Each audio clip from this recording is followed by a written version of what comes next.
Over the past 20 years, a lot of things have changed in the waterfowl world. Our standard of excellence isn't one of them. We have been proudly family owned and operated since 1999. GK calls. We don't want to be the biggest, just the best. Hi, I'm Strike King Pro Greg Hackney, and welcome this week to Michiana Outdoors. One thing I want to talk to you about this week is fishing frogs. Frogs, a caffeine. This is actually a swimming caffeine shad, and when you're fishing a natural lake, um, how I decide if I'm gonna throw a hollow-bodied frog, am I gonna throw a Strike King rage toad, or I'm gonna throw a swimming caffeine shad?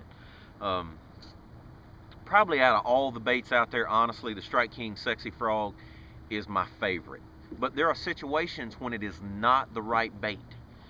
When the regular, like a rage toad or a swimming caffeine shad, is actually a better bait.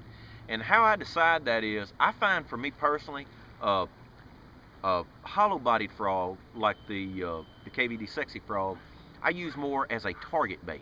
And what I mean by that is, if I know that fish is on a specific log, around a boat dock, uh, a mat, a patch of lily pads, and I know exactly where those fish are setting, I can be a lot more deliberate with a hollow body frog.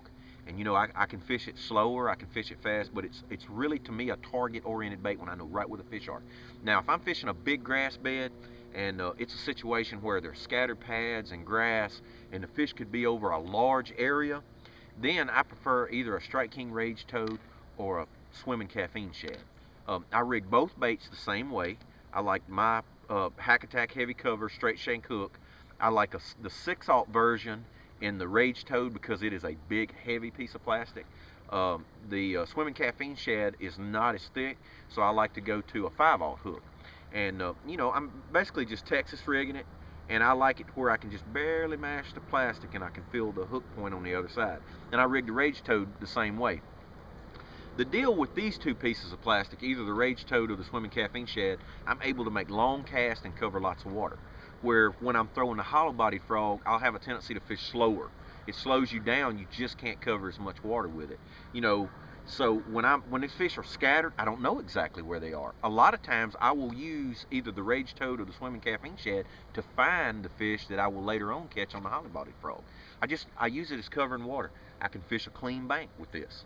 When the fish are just scattered and roaming, the plastic frogs, the soft plastic frogs, are a much better choice than the hollow body frog. And the biggest reason for that is you can cover more water.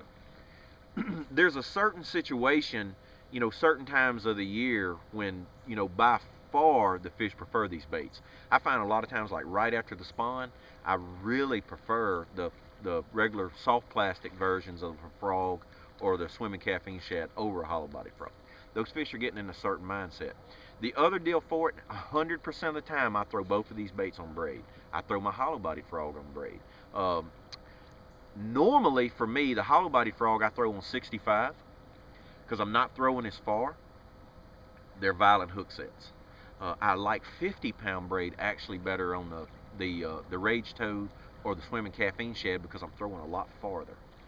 And I want to get as much distance as possible. Also, another thing that I find, the smaller braid you use, it cuts through the vegetation a lot easier. So when that fish gets it out there, 50 or 60 yards from the boat on an extremely long cast, I get a lot better hook set with that little bit of smaller braid. And then if he runs, it'll have a tendency not to ball up in the grass, that the smaller braid will cut its way through, and I can get that fish onto me without having him hung up and having to go out there to him. The other reason for braid is you're making long casts. The big key, like the same as with a hollow body frog or a soft plastic frog, is when that fish gets that bait, is to hesitate. Don't strike on the fish.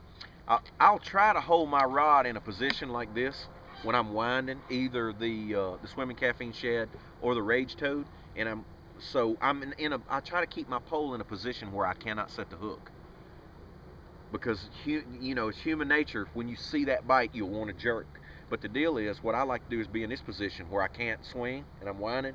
Ooh, she gets it. I have to drop and rig the slack. It keeps me right by doing that. If I'm in this position and I got that rod pointed straight at that frog, when that fish gets it, out of human nature, I'm going to swing. Especially on the first couple bites, or it's one of those deals where you've went a longer period of time and you haven't had a bite, and all of a sudden, because the strikes will be so violent on it. It's just nature to swing. So if I keep my rod in this position, I cannot swing. So when he blows up on it, I'll have to lower. And a lot of times they'll have a tendency to bite right at the tail. So I just make sure I feel him on the rod before I swing.